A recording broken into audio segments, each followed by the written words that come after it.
Hello and welcome to Behind the Crime Scene. Today, we're taking a closer look at Mike Bush's recent media briefing where he addressed the alarming rise in violent and knife-related crime across Victoria. We'll break down what he said, why it matters, and what it means for community safety moving forward. Before we get started, make sure to subscribe, like the video, and drop a comment below. And let us know, what city are you watching from? Mike Bush opened the briefing by explaining why everyone had been brought together and thanked the media for attending. He identified himself as the Chief Commissioner of Victoria Police and acknowledged the work police officers are doing across Victoria to respond to rising violent crime, particularly knife-related incidents. He stated that in the past year, officers had seized more than 15,000 bladed weapons, averaging 47 per day, the amount displayed beside him. He said these weapons were typically seized through search warrants, public searches, and responses to family violence call-outs. Bush noted that these seizures reflect a broader increase in violence, including a 15% rise in stabbings, and he pointed out that around half of those arrested for these offences are under 25.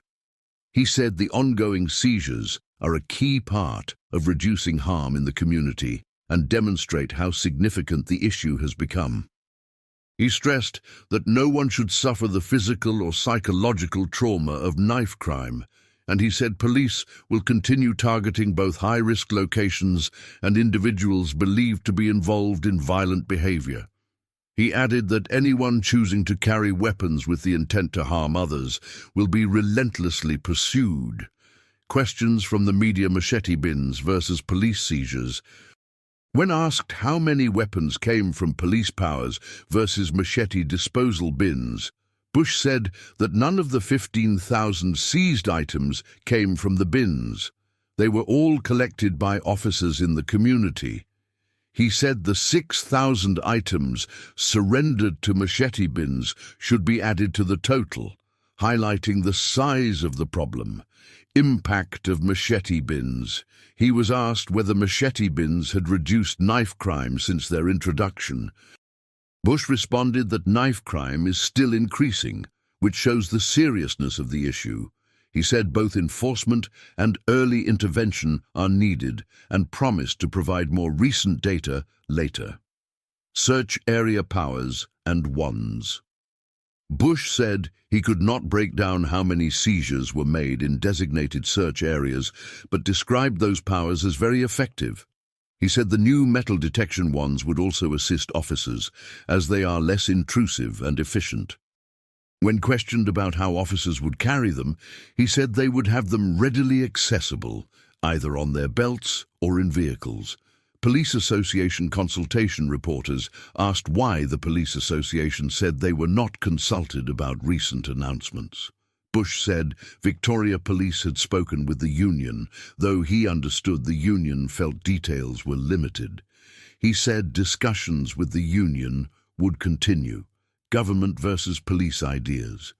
When asked whether the initiatives were his ideas or the government's, Bush said the discussion around PSO deployment had been ongoing for months, possibly years. PSO deployment and Operation Pulse. Bush clarified that Operation Pulse, a 90-day initiative placing PSOs in shopping centres, is based on voluntary overtime, not reallocating officers from the public transport network. He said PSOs would remain at train stations during that period.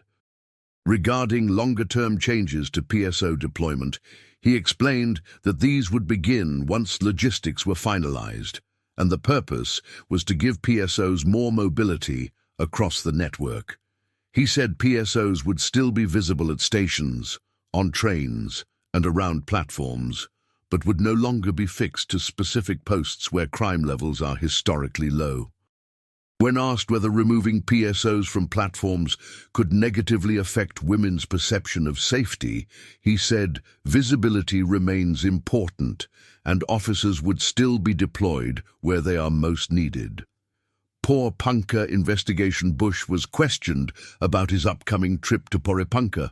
He said he visits regularly to support officers and to stay fully informed about the investigation and search efforts. He reiterated that there had been no confirmed sightings and that police remained unsure whether the person involved was alive or dead. When asked if the deployment remained justified, he said it absolutely was, describing the underlying crime as one of the most horrific committed against both the community and Victoria Police. He said resolving the case is crucial for public confidence. On current investigative theories, he said police were considering 3 main possibilities. The person is still within the search area, less likely but not ruled out. The person may be deceased somewhere locally. The person could be receiving assistance elsewhere, hence the $1 million reward. He added that police had received more than 1,400 tips, and each one was followed up twice. Knife Laws and Penalties Bush was asked about proposals for an additional 3-year penalty for carrying a knife. He reiterated that Victoria Police has long supported the concept of certainty of consequence, especially as a deterrent for young people. When asked whether standing beside government ministers made him appear politically aligned, he said Victoria Police works with whichever government is in office, regardless of political party. Other topics. On the machete bin's future, he said the program has a set time frame, but he needed to confirm the exact end date. When asked about 2 young offenders allegedly taking a taxpayer-funded trip to the Gold Coast, he said he wasn't across the details, but emphasized the importance of both enforcement and early intervention strategies for youth offending. He confirmed he would be driving to Porepunkah. When asked what happens to seized knives, he said they are destroyed, often using industrial crushing equipment.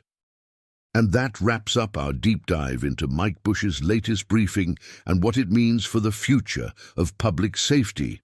If you found this breakdown helpful, don't forget to hit that subscribe button, give the video a like, and share your thoughts in the comments, especially what city you're watching from. Thanks for joining us here on Behind the Crime Scene. Stay safe, and we'll see you in the next one.